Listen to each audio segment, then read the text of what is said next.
Welcome to the podcast that's been named one of the best in marketing research.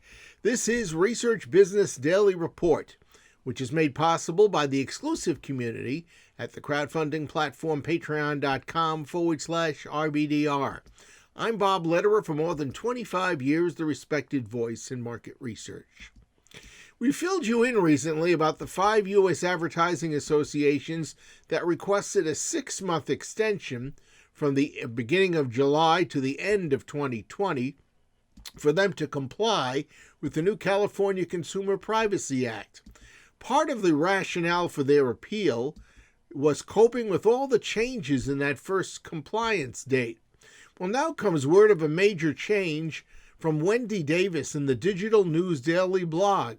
It says California Attorney General Xavier Becerra unveiled a revision in the regulation which would, in the minds of some, shockingly alter the definition of personal information.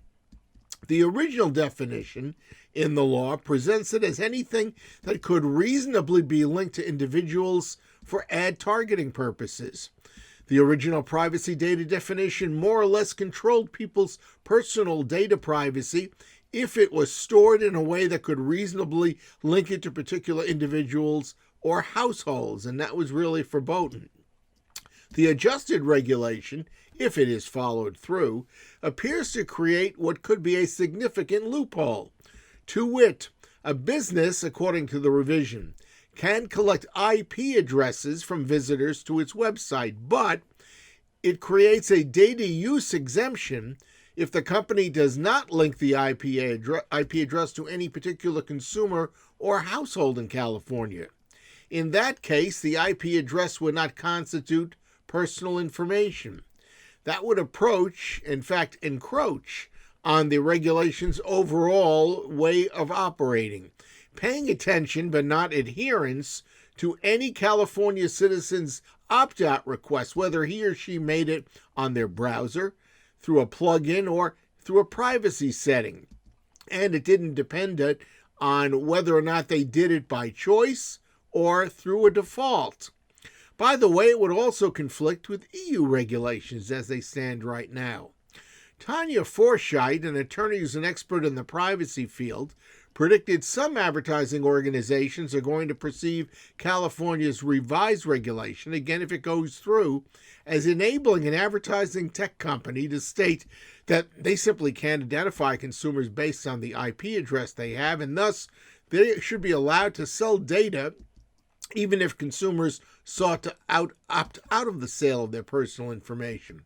In short, given the CCPA's privacy original intent, the revision confuses a lot of observers and notably privacy advocates.